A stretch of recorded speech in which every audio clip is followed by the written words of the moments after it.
Hey y'all, it's your girl Nicki Steals. Welcome to Nicki Lives in Vegas. Happy New Year to you guys. Yes, I know you guys don't see me on camera because I have a very special guest that I'm interviewing today. Now, I know some of you guys already follow me and watch some of my content on TikTok already. I was KT Lives in Vegas, now it's Nicki Lives in Vegas. In case you guys check out, there's a different name and stuff, that's what's going on. I also have set up a YouTube channel, Nicki Steals, at Nicki Steals 10.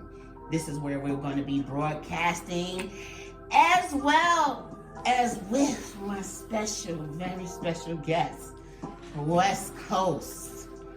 West Coast is definitely in the building, and it's going to be broadcasting on his platform as well. Yes. West Coast. Yes. On YouTube. Yes. Am I missing anything else? No. You covered it all. Okay. You covered it all. And for my TikTok people, just so you guys know, TikTok puts limitations on interviews and things like that. So you will only see the first 10 minutes of this interview. Sorry. But that means that you guys got to head over to YouTube and check us out on there so you can see this interview in its entirety. So without further ado, it is my honor and my pleasure and about goddamn time. Okay, and we're gonna get into that. Yeah, we're gonna get into that. I've been busy. But about goddamn time that somebody interviewed him. This Vegas legend, this icon, this person that's put so many people on in the Las Vegas community. Okay, and he has not gotten his flowers. So I'm gonna make sure that he does, because 2025 is insane. Okay, I ain't even saying too much more. They don't really need to know what all the deets are, because we don't move like that anyway. You just gonna have to wait and see. But without further ado, please welcome West Coast. Thank you. Excuse me. Thank you. Hey, how y'all doing? Smoking on some of that good and everything. How y'all doing, everybody? Happy New Year to each and every one of you that's watching. You know what I mean? I appreciate what Nicki is doing and everything. I thank her. You know what I'm saying? She seen something in me that probably ain't nobody else seen in me. So, I'm honored to do this interview. So thank you. Well, look, the pleasure is all mine, because my whole thing is this. I just can't understand it. Do you know what I mean? And I don't want to sit here and think, I try to think positive about some shit without getting to it's because of this and that. And I don't want to think it's any kind of hidden agenda, hateration, all kind of thing. Sometimes things is just an oversight for being busy. But how can you oversight somebody for 20 plus years? Yeah. You know what I mean? So then that starts looking a little suspect. So my whole thing is this: why the hell hasn't anybody interviewed you? I just shit. I've been in Vegas 10 years. For those who don't know, I'm from the South Bronx. That's where I'm from. Right. Born and raised in New York. Right. Been out here 10 years. Right. You know what I mean? And so my whole thing is this: if you are a true fan, if you have that much respect and you have that much admiration and you're giving him that much kudos and all of that, why hasn't anybody been like, yo, let's bring West Coast on the show, talk to him, find out what's going on? So what's going on? Tell me, what are your thoughts about that? Please do. From what I've heard is people say I'm too honest, I'm too raw. I'm too So uncut. people don't respect the real? Is that what goes on out here in Vegas? I don't know. Maybe out here in Vegas, you know what I mean, and stuff like that. I don't know. I'm from the D. You know, born and raised in Detroit, 313. It's tatted on my body. You know what I'm saying? You can't miss me. You know what I mean? I've been out here since 2000. When I got here, I started hitting these streets and everything like that. But I've been showing a lot of love to a lot of local artists out here, and artists worldwide, you know what I mean? And it seems like that you don't get that back. You know what I mean? It seems like everybody is just out to get theirs. You know what I'm saying? So, you know, and I've asked people, why come I can't be on your show? Why you don't interview me and this, that, and the other? I've been told some people don't even like me.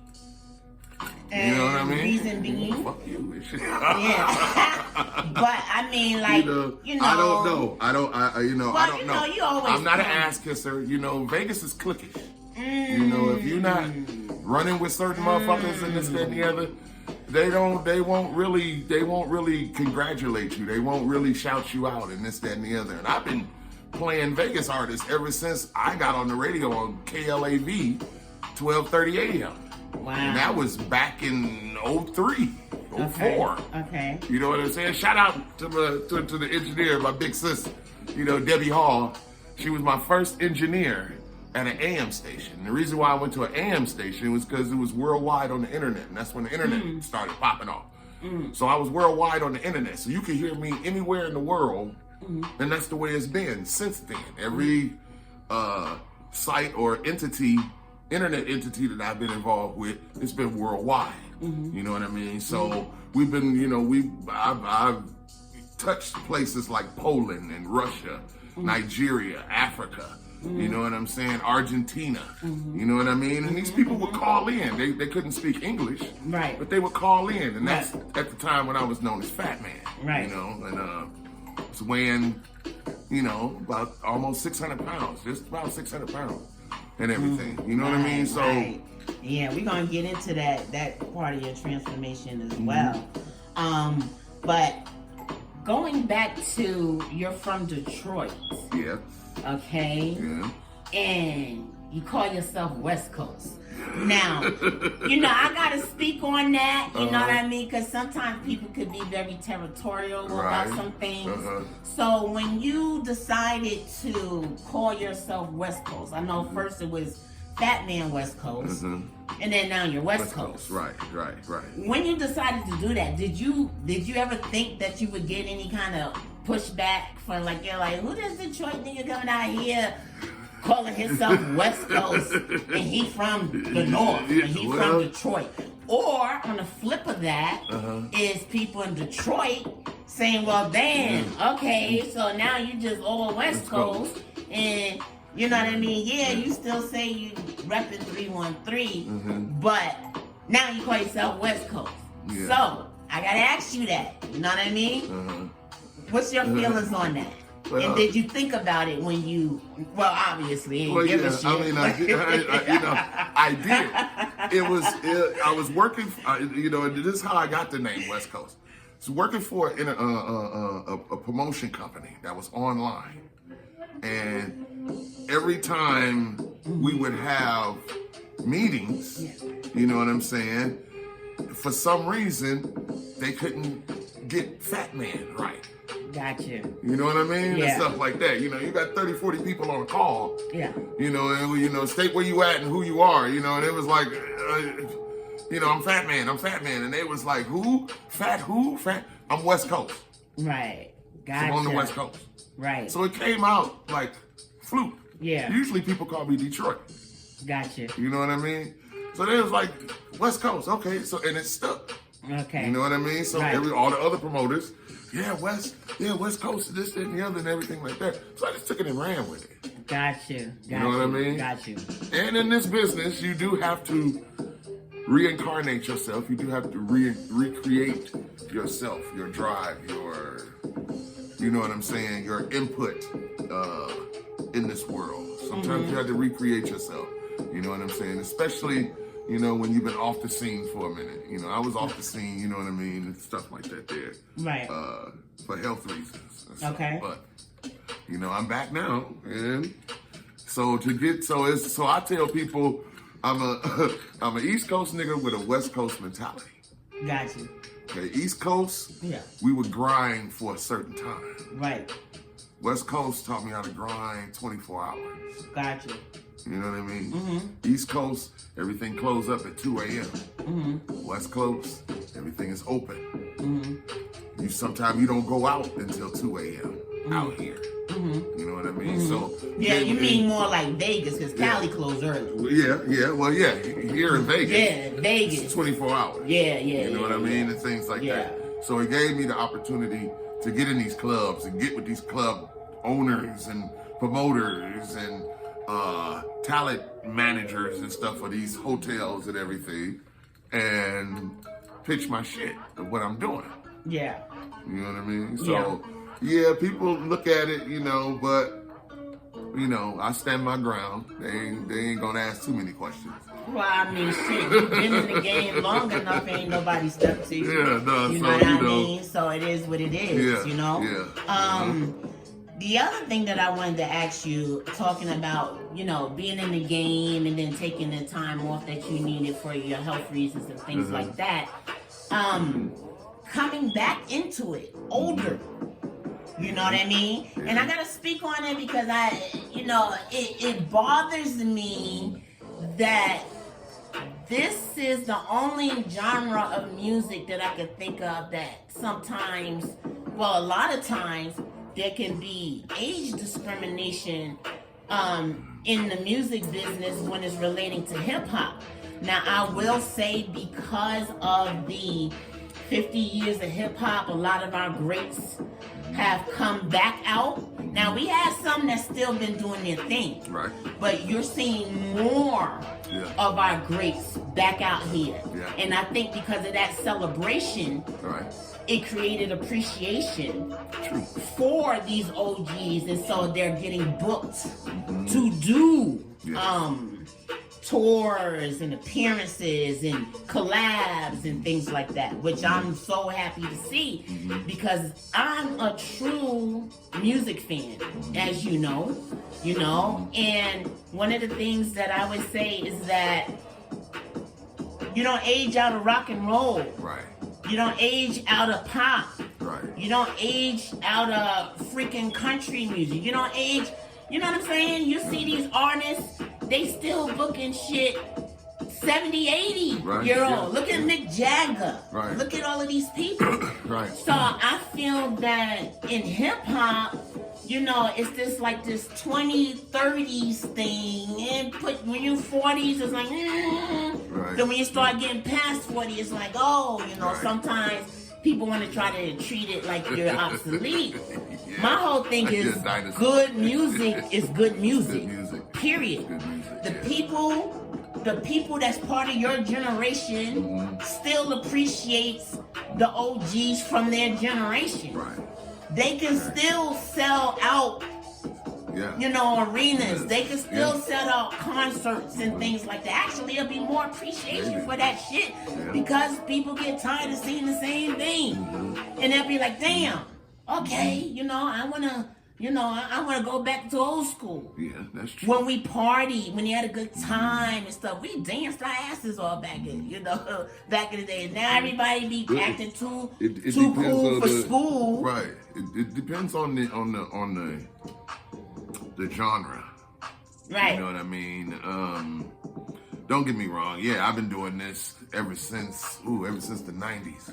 Right. You know what I'm saying? On an underground level, you know, never made it to a major level, but I've rubbed the elbows and stepped on stages with major artists. You know what I'm saying? Doing my hosting and things like that. You know what I'm saying? I was blessed with a voice. Right. You know what I mean? And I use it to my advantage, to the best of my ability. You know, but I've been discriminated with my weight more than I have my age. Okay. You know, a lot of promoters won't tell artists, you know what I'm saying, who are big in size and things like that, that you need a certain type of insurance policy just to go on that tour or to be an opening act. You can make it happen. You just have to pay for it yourself. This is things that was never told to me. So, which that was a setback, you know what I mean? And things like that there. Because they made it seem like, well, we can't afford it. You know, you need $1 million policy. But I've never been discriminated against my age. It just, I just feel, and this is just me overthinking shit. Right. You know what I'm saying? Because I'm a Sagittarius and I overthink. Right. And everything. Yeah. You know what I mean? But I think that people don't gravitate to my music. I wouldn't say it was the age because none of them know how old I am. Right. You know, when I first started out in music, I was doing what I called BBW music. Right, was right. For big, beautiful women. Right. You know what I'm saying? That was my fan base. That was my followers and this, that, and the other. Big shout out to all the big girls out there. You know what I'm saying? Y'all know Fat Man got love for y'all still. You know what I mean? And we're going to have some more BBW music coming. You know what I'm saying? But that's myself. Okay. You know, wondering, maybe it's my age, maybe it's this. Yeah. You know, maybe I'm not getting enough listeners, maybe I'm not getting enough views, because, you know, these days in the music industry, things are on streaming, views, listeners, followers. Let's be clear with that. There's a lot of people paying for them, too. That's true. Okay? That's so true. Sometimes you can't really tell the organic from the purchase. Bots. Yeah, from the bots. You know what I'm saying? But, so I don't really pay attention to that. You know, I just know that, you know, sometimes people who are OGs will feel like, okay, well, they'll choose, you know, I don't know, a Roddy Ricch or somebody of a certain age group. Right. You know, first before they would book the OGs. And I'm just saying that, you know, these record labels and things like that, yeah, you still got OGs out here that you could sign us on their shit. Right. That's what I'm saying. Right. Anyway, I'm moving on from that. Okay, so what would people be surprised to know about you? Would be surprised to know about me.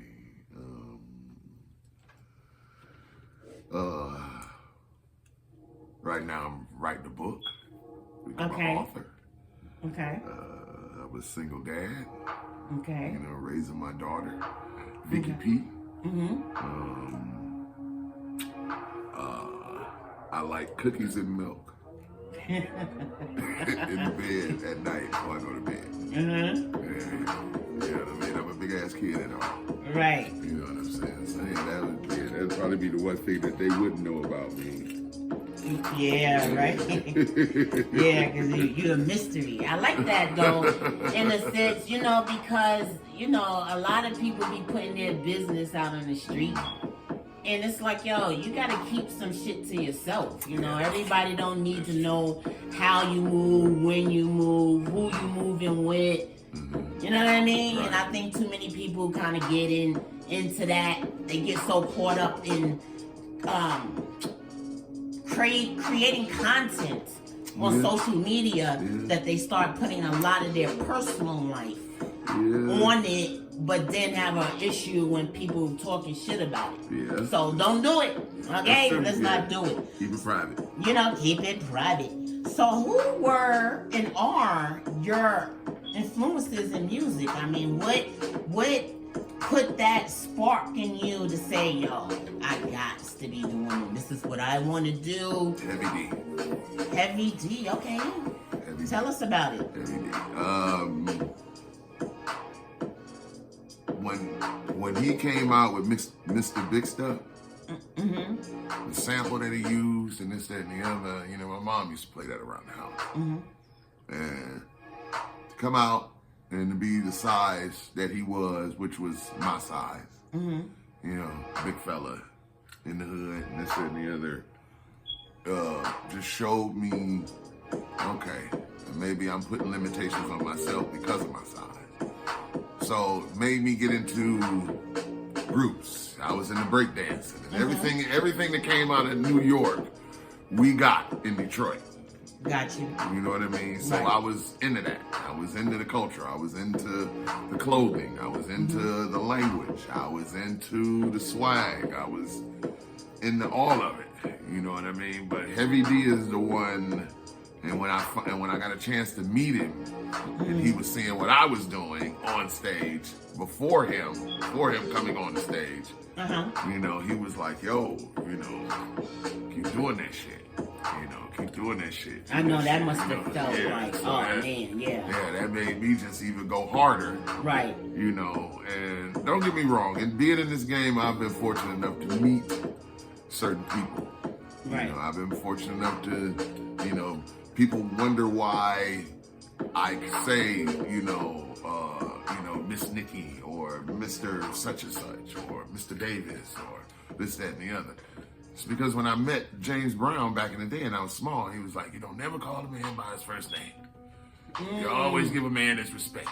Oh, so you met James Brown. At an early age, yeah. Okay. At an early age and everything. And I think I was with my dad at a barbershop or something like that. Yeah.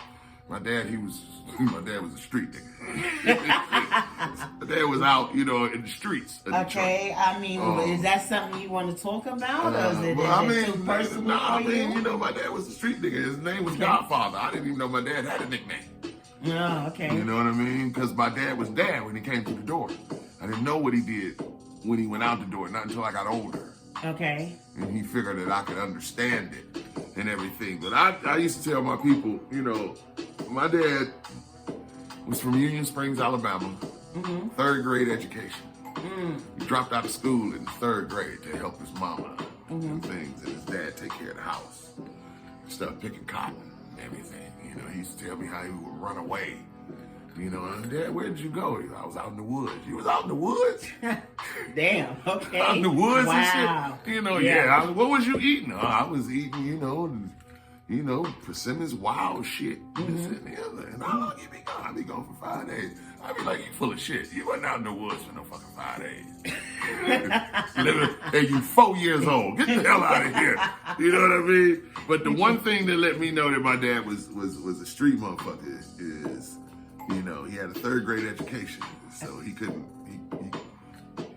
read only a little bit. He couldn't write. And he said, yeah. So when he got to Michigan, got to Detroit, he started reading Iceberg Slim. Oh, wow. Donald Goings and things like that. Yeah, so they was teaching him how to be a pimp. Right. You know what I mean? And we seeing these books. Well, I'm seeing these books around the house. You know what I'm saying? Because I was the baby of the family. You know, I was a love child and shit. You know what I mean? So seeing these books and this, that, and the other, and I'm thumbing through them and everything like that. And okay, you know, yeah, you got to tell these bitches, you know, where the fuck to get over. Fuck is he reading? This shit, you know. Wow. And getting older, found out that was Iceberg Slim. Wow. I was like, what? Yeah, okay, so from how to dress, how to approach, what to say, how to act, how to react, what to do after you get the bitch. Right. Basically, that's what it was in the book. Right. What to do. It was a fucking guidebook. So that's the first, those are the first books he started learning how to read. Exactly. Wow. So he started getting into all of them because they was volumes. So he had no idea what was in these books? No. So did he take that to be like, this is, you know, this is how the way the world is supposed to be? Yeah, he had Since his, he didn't know? He had his own, he had his own idea of things. Gotcha. And being a black man. Okay, back okay. then, you know what I'm saying, and stuff like that. Yeah. But, you know, it was just that some of the mentality was fucked up. You know what I mean? Yeah. Because he figured he could have his cake and eat it too. Gotcha. You know what I mean? Gotcha. So that's what started inspiring me to write. Gotcha. You know what I mean? And stuff like that there. Because at that point in time, in those days in Detroit, you were a child to be seen and not heard. Okay? Right. So it wasn't like you could speak up. Right. Not like these little motherfuckers is today and shit. It's saying any old motherfucking thing. This and the other. No, it wasn't like that back then. Right. You would get a fist in your mouth, or a shoe thrown at you, or a phone, or a skillet. You know what I mean? So, you know, it was, you know, I'm not one of those artists that's, oh, you know, I had it rough, and no, I didn't. I didn't have it rough. You know what I'm saying? We was middle class family. Grew up in middle class over in Rosedale Park. Okay? Gotcha. Second black family moving into that neighborhood. Parents